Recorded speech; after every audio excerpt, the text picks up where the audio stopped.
All right. Welcome, everybody. We're so excited to be diving in today. We're going to be talking all things AI, how AI is disrupting the marketing playbook. To do that, we brought on Brandon Redlinger.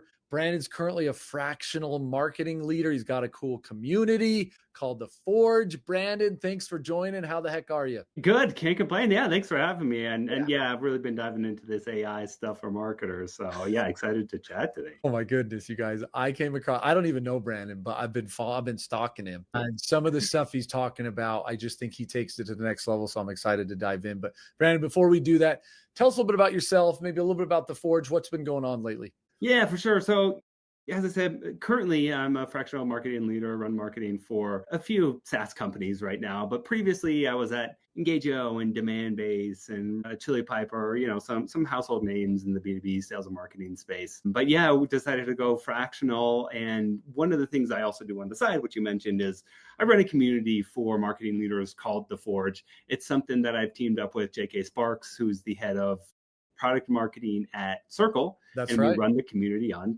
Circle, of course, obviously, right? Couldn't be using anything else. But yeah, we started It's a that good up. product, though. It's a good product. Yeah, it's great. Yeah. Yeah.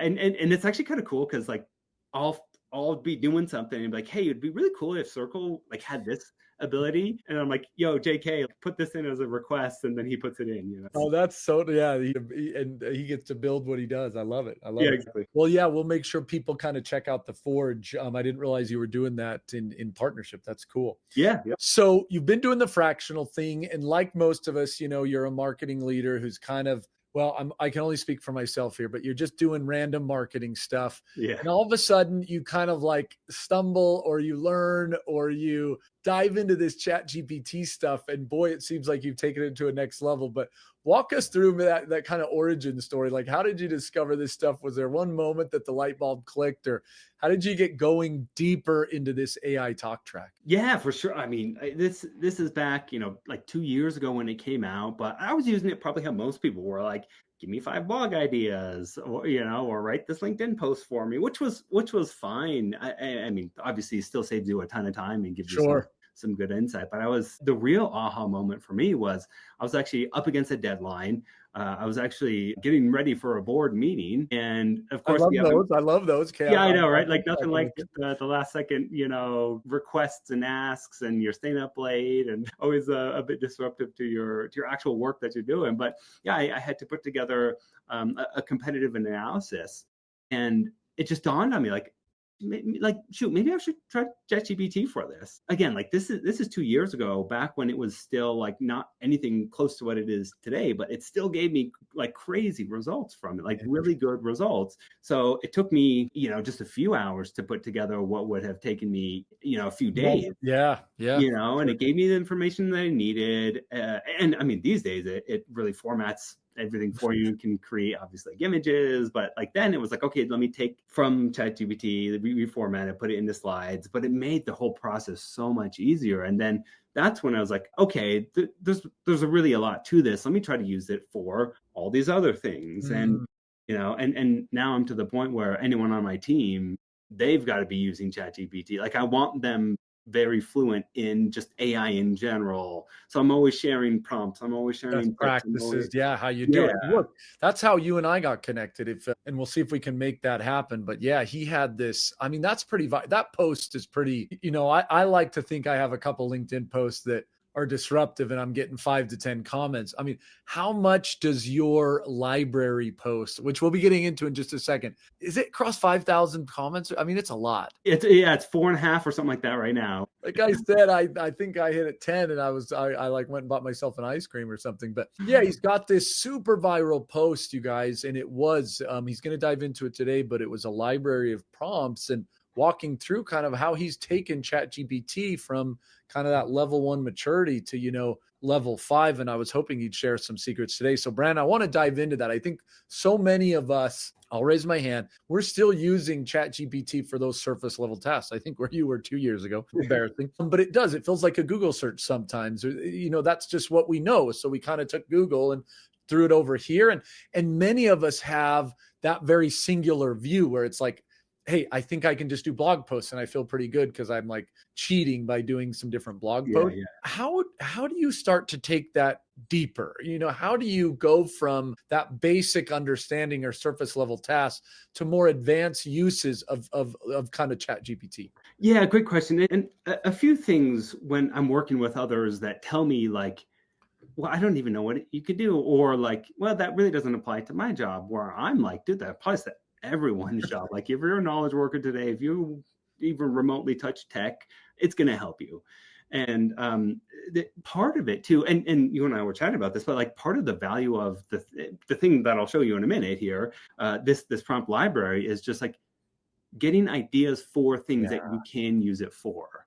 A lot of times it's like, okay, I've got this blank canvas. It's too daunting. I don't know what to do with this blank canvas. Yeah. I can draw some stick figures and everything, but like, or you get set in your ways. Like, again, I talk to so many people who are just like, I'll just do blogs or I'll just do social. And they just don't understand the breadth that it can go. But it isn't just that, right? I mean, within the breadth, there's also ChatGPT continues to add different abilities, which many of us also don't know. Yeah. And like some of this cool stuff that actually didn't even make it into the live, or I shouldn't say didn't make it in, that have developed in the last month since that post. There's some cool things like, I can even dive into this, but setting up a reminder or a task that ChatGPT sends you all the update. Like one we were talking about, I have set up for competitive intelligence. Here are my top 3 competitors. Here are their websites. Now, every Tuesday at 9 a.m. in the morning, send me the price, any pricing updates, any news that they've been in, any key hires. What are you even talking like? How is that possible? You got to dive into it. You want to dive into it? We could dive into it right now. Let's dive in, because I mean, I think people are thinking this is magic, what you're saying. And I think so many of us are in that basic, like a reminder of updated competitive material. That sounds crazy. Yeah. Okay. Well, yeah, maybe we'll dive into this and then we can kind of like zoom back out. So we'll tease people with this. Let me just share my screen. Sure. Okay, cool. Here we go. I'm putting him on the spot here, you guys. I'm on like, you got to just open up GPT and show us. It sounds like you're using a different GPT than me. Okay, let me know when you can see my screen. Let's see. Here we go. I'm adding it now. Okay, cool. Perfect. There you go. I'm seeing it. Okay. So this is the chat that I said, and this is for one of my clients. Here are the top 3 competitors, and here's what I want you to send me for every competitor. And then it asks me a few questions, and then that's the other thing that I always do too, is let's make sure you have all the information that you need. Ask me anything that you need, and then after I answer those questions, you see here it is. What time do you want it sent, et cetera, et cetera. And then here it is right here. So here's the task, and then now I can say, instead of weekly, send it to me daily. I want it every day at 9 a.m. Or weekly instead of Tuesdays. I've got a board, or I've got my meeting on Monday. Change it. Whoa. Okay. Slow down. Us rookies, you're blowing my mind here. So pop out of this for just a second. Go back up to the prompt for just a minute. Let's walk through this just a little slower. So the very top prompt. So one of the challenges I think people, and I don't know if it's here, but this is more, I'm seeing so many people, Brandon, just be like, make this better or competitive stuff. But what I'm seeing here is, I love that bottom part where you said, ask me the questions. Okay. That's a brand new concept for many of us, ending like, let's do that. But even at the beginning, can you walk through how you put a little more detail and structure here that I think many of us miss? Can you just kind of walk us through your framework here? Yeah. Okay. Great point. And as people obviously know these days, like it's all about the prompt that you use. And this is kind of a little hack around it, is like, you tell me the things that you need. So high level, this is what I need to do. These are all the things that I want in this specific task. Okay. And then here it's like, okay, great. I'm going to ask you. Oh, and by the way, here's a little cheat that I have for this. I use this so frequently that actually, let me just read this out loud, because ask me as many questions as you need in order to get the full context and details to execute this task. Then after I've answered your questions, please give me the prompt. Wow. Fascinating. Yeah. And check this out. So I don't know if you know, what is it called with your Mac, but like I can type in something like this, and then it automatically I use this so frequently that I have it as Oh, it's a hotkey, basically. You've like hotkeyed it in there. Like, yes, I type it so much that I I mean, love this is beyond ChatGPT, but that's like it's one of the cool things that it's just a shortcut that I use, and every time I type those. yeah, let's finish with that concept for this point. It's like, yeah, almost every prompt you use, for the audience, you're including this concept because you want it to be more thorough. Am I understanding that right? That's exactly right. Yeah. Okay, cool. So then it asked you a series of questions. Let me just see those real quick. So it did. It took your advice. Yep. Okay, you said some of this stuff. Keep going. Did it actually ask you any missing questions, or did it seem like it got it? It looks like it seems like the output style. Here's some of my thoughts. Yep. Okay, should I set up a recurring? So it asked you, should I set up a recurring task inside GPT that runs and emails you? And then go a little further here. And you did. You said yes. Okay. So what I want it to do is, and you gave it very specific instructions. How come you put 1, 2, 3, 4, 5? I mean, is that any thoughts on that? I mean, couldn't you just say, is there a reason for that structure there? No. No, not necessarily. This is just how I do it. So I've done it before where I click this button, dictate, and then I just say, okay, number 1, delivery times. Yeah, send it to me Tuesday morning, and then number 2, blah blah blah. So I'm just talking to it, and then it transcribes it. I see. And then I click this, and then it's got the transcription. It takes a few seconds, but it's pretty quick, and like as you can see, it's really just a transcription. Really accurate. Okay. Kind of unstructured, but it still works. It still kind of pulls it in. So how did it then actually go to the bottom now? So I think I'm getting your flow, and this outputs out perfect. Okay, so you then did this, and then what is this stuff here? What am I seeing here? So now I can copy this, and that's the prompt that I use for this, right? So it did. It gave you back the prompt that you could basically use. Okay. So my plan was, okay, now I'm going to take this prompt and I'm going to go do it. But instead, it actually executed the prompt without me even saying, okay, now execute this prompt. Oh, interesting. Yeah, interesting. Right? Like I was going to take that. But how did it come up with the timing? Like you showed just a minute ago, like you changed the time. Did it send week? Wow. Yeah.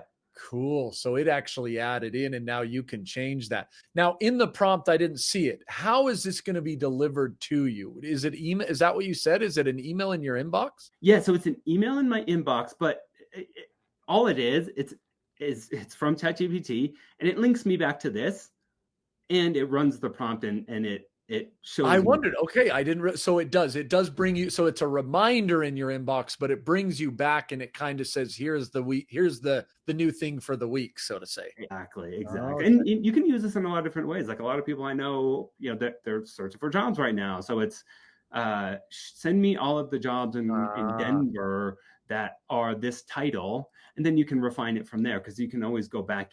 Again, you can go back into this. This is so, Brandon, this is so much fun. I feel like I want to spend 2 hours doing this. I know, right? You've opened up, like, by showing, this is your GPT that we're seeing, isn't it, right here? This is like your instance. This isn't like a beta instance or something like that. Exactly. Yeah, this is like looking into your home, I feel like. This is personal. Thank you for taking us into your home. So I want to ask, and again, you can tell me, I'm just seeing some things on the side here, this bar, right, where a lot of us never go, and you have a lot of stuff going on here. I like to just pop in and just write stuff, but can you walk us through, without being too intrusive to your home, what is going on the left-hand side, and where should people be playing as they get into GPT? Okay, great question. Let me actually pop over to so that's my Avara one that I have through one of my clients. Okay, so cool. My personal ChatGPT. Got it. Got it. Okay. I'll set up. So the two things that I think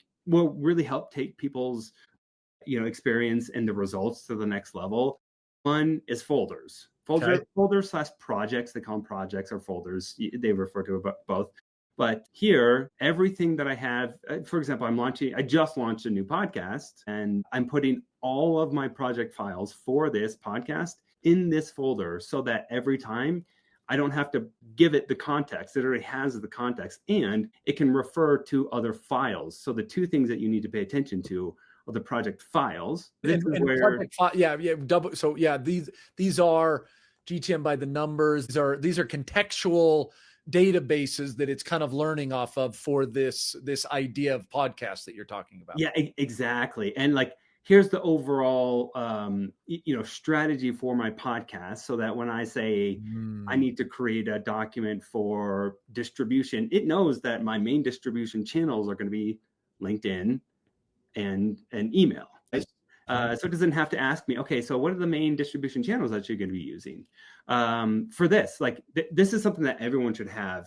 Like this is something that I use frequently too, where I've got a persona document. Let me just show it to you real quick. No, yeah. I mean, this is insane. By the way, I used ChatGPT to help me create this persona document there, right? Here, it's called VP of Marketing Val, is just what I called her, this persona that I'm actually using for this specific one. But here's everything that Val knows, that Val cares about, that and again, Val represents your ideal persona you're trying to work with in your business, right? Yeah, exactly. But you've put that in, so you had GPT help you create this, but you've ultimately loaded it into this podcast folder so that as you work with this, it knows kind of how to address the right audience or the right tone, etc. Exactly.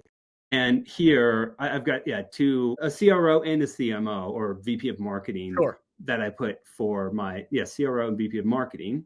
Yeah, and then tone, style, branding, all is in this document here. Okay. And then over here, the instructions, so you can give it a little bit more. What's the simplest way the difference between the project files and the instructions there? They seem similar to me. The way that I used this document, tone, I guess maybe it's tone mainly, but it's like every time I want you to reply in this tone, or it could be every time you start a new chat, always open up a new canvas. Okay. Like it can be that sort of thing. See, like how it's actually utilized within your thread, basically. Open up a new canvas, or don't just run a longer thread. Okay. That makes more sense. Okay. So you do these folders. Back up just for a second. So what would be, I mean, I'm seeing GTM by the Numbers podcast, LinkedIn, like what would I create as a marketer folders for in my world? Is it, if I'm a CMO, would it be, social marketing, but these are not something others can see, right? These are just something for me. That's exactly right. Yeah. At least as of right now, you can't share folders. You can share individual chats. Yeah. Right. But you can't share folders yet. It sounds like that's going to be coming soon. But yeah, it's anything where it's more of a bigger project where you're dealing with potentially multiple files. And you do want that contextual. Does it actually, because your podcast is a good example. Like this is an ongoing conversation. Yeah. GPT is like, hey, I just had one blog post, but the podcast is a good example because it's like, this is a 6-month project or an ongoing project. Does it remember does it hold the memory in there? So again, if you were typing it 3 months from now and you're like, do you remember that episode I did with Gabe Larson? He was so cool and he was just this awesome dude. I want it to be a little like that or something. Would it be able to retrieve that in the folder structure and pull out? That's exactly what the folders are for. Cool. Okay. So you've got basic kind of threads that you pull, and then you have this cool kind of folder structure. Anything else that you'd say, just while we're in here, anything else you'd be like, you need to make sure you kind of double click here, you guys, if you want to kind of move from beginner to advanced? Yeah. So if any one-off task that you find yourself doing over and over and over again, like taking a blog post and writing an email from it, or taking a blog post and writing a LinkedIn post from it, one of those things where it doesn't rely on knowing information from other documents and other places, create a custom GPT, because still every time that I'm writing for my audience, right, it would be like, okay, I want you to act as blah, blah, blah. Here is the persona document. Your output should be this.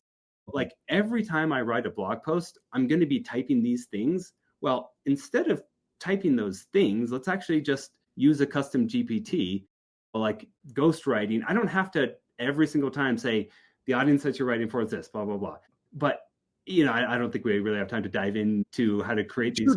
But at a high level, the difference between a custom GPT and a folder from a directional standpoint, what would you say to that? Yeah, custom GPTs, one-off,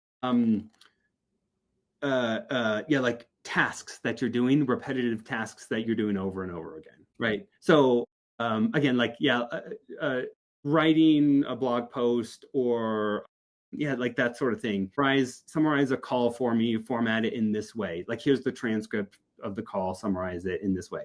And then the folders, again, like it's a bigger project. You have multiple outputs and you have multiple things that you can refer back to. And then Got it. if you just want just a pure chat, like Okay. Yeah. it's just like, yeah, hey Google, it used to That's be right. hey Google, I Yeah. want to know What's what the 10 times weather 10 is. or yeah, what's Yeah, whatever. the earth flat or is the earth round? Whatever it is, some fact. Yeah, exactly. Interesting, man. That's so fun to kind of see somebody, use this. So I appreciate you letting us kind of just dive in and get kind of For a full sure. view of some of the things you do. So, okay, so you have the basic GPTs, you have some of these folder structures, you go into these custom GPTs, and then I'd like to now back out for a minute. Because yeah, what you did then is having experienced this so much, you then kind of introduced this concept of the library, right? Yes. Okay, so yeah, I put together all of the prompts that I've been using over the last few years into And like, how long did this take to put together? Because this looks like I'm looking at this and I'm like, Brandon's kind of a nerd. He puts you told together. me. Yeah, I know doubt about this stuff. Well, it might not be a surprise to you, but I actually asked ChatGPT, take all of the prompts that I've ever written in the Wait, last. you cheated? You cheated I for this? totally cheated. I told you, take all of the prompts that I've ever written. I want to create a library. See, I did. I mean, as you say it, I'm laughing because that's obviously what you did. And I know, right? you spent 7,000 hours putting this together, one letter. That's awesome. Anyways, so it obviously helped. So you eat Yep. your own dog food, no surprise there. But Yep. it did organize it and structure it. Like, walk us through how I've passed this to probably at least a half dozen people, maybe a dozen, but how Right. do you use this, or walk us through it in a little more detail? Yeah. Okay, cool. So this is a Notion doc. I don't know. I set it up so it's pretty easy for people to use, but mainly you're going to be filtering based off of those two things. So I just created some pre-done filters for you. So if you want to look at all things product marketing, just click that drop down and select product marketing, or it's stage of funnel, Wow. awareness stage gives you all of the things on the awareness stage.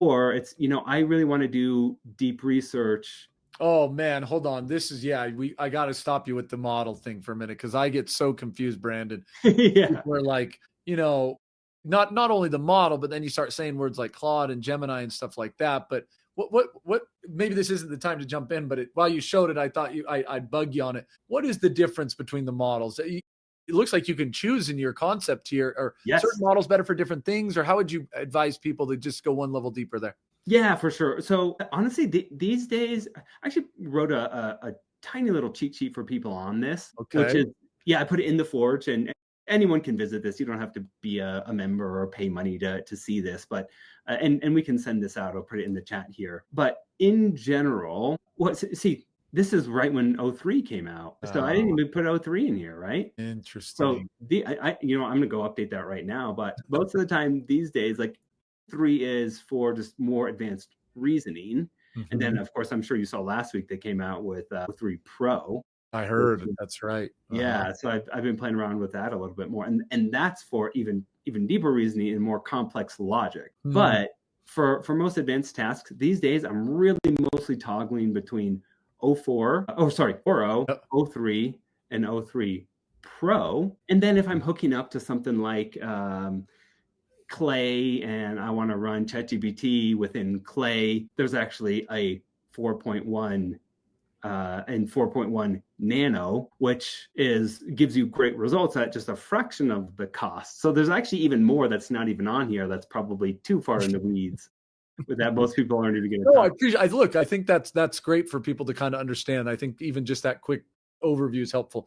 What would you say to the different kind of LLM models? Again, I had someone the other day say, Gabe, my company just put us on Gmail and I got access to Gemini, but I had a pro license. I mean, what do I do here? Yeah. Any thoughts on Claude or Gemini or using 3 different types of LLMs, not just the models within them? Yeah, I mean, my general advice for people is I don't really care what you use, just go start using one of them. And then, in the beginning, you're not going to notice the difference between the output for Claude versus Gemini versus, what do you call it, ChatGPT or Yeah. any of the, Copilot, whatever you want to use. But as you really get more into it, people will tell you, and this is true, that Claude is better for writing tasks, right?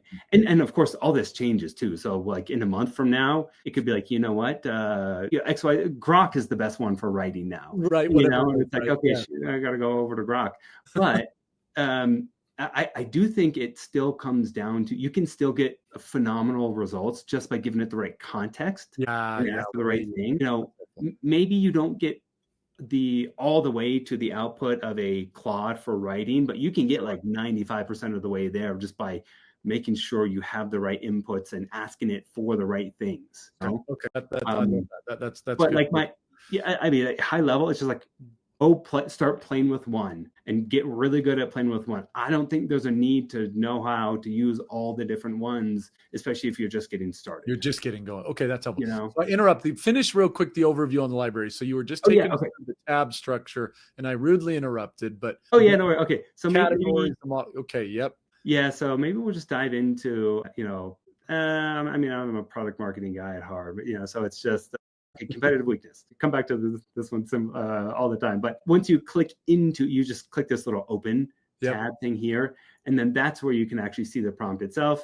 Click this little guy here, and then all of them, you are going to have to customize it for yourself a little bit, right? So put your top 3 competitor names in here, and then here's some tips at the bottom. Awesome, man. Yeah, and as you said, I think what this does is, my favorite thing about this is it just has opened up my eyes, Brandon, to some of those other use cases. And I think that's one of the ways you start getting more advanced with GPT is, and we mentioned this to start, is competitive product marketing, demand marketing, social, and you see some of these different things and it starts to spark ideas. And all of a sudden, again, you're just using more and more of this tool to kind of help you across the business. So, okay. Yeah, exactly. So people just go into this, read all of the different potential things and get some ideas and say, okay, great, how can I use this? Yeah. Or, maybe there's a different flavor and I can apply this slightly differently, but here's the idea. I'm going to take the prompt itself and then I'm going to rework it a little bit to really fit my need and fit the outcome that I'm looking for. I love it. Okay. Well, Brandon, this has been fascinating. Just as we wrap here, and I know we're only scratching the surface. We'll dive a little deeper with Brandon at some point, but it's been super insightful. As we wrap here, I just wanted to kind of, maybe you could leave the audience with getting going. So many people are on different parts of the journey, and a lot of people are just in that basic stage.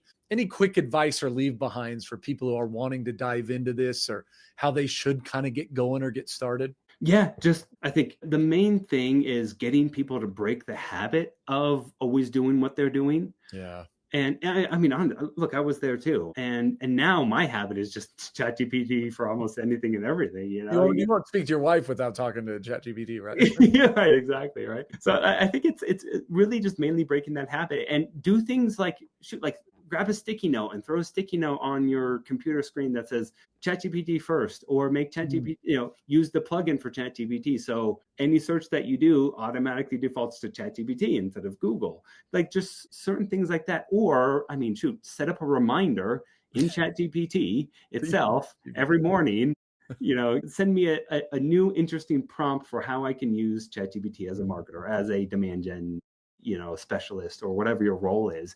Just something simple like that.